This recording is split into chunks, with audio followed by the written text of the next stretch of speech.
How to fix important battery message on iPhone. Hello everyone, I am Bishaka and welcome to our channel Create, Login and Delete.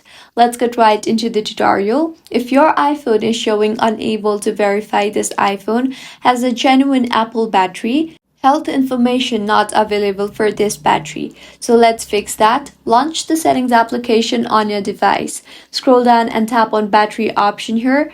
Make sure the toggle button for low power mode is toggled off.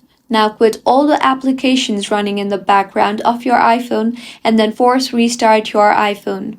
To force restart, quickly press and release the volume up button. Next, quickly press and release the volume down button, and finally press and release the power button until you see the Apple logo. Do not release the power button when you see the slide to power off slider. Keep holding the side button until Apple logo appears. Once it appears, you can release the power button, restart your iPhone, and your issue should have been fixed by now. If you find this tutorial helpful, do subscribe to our channel. Thank you for staying with us until the end.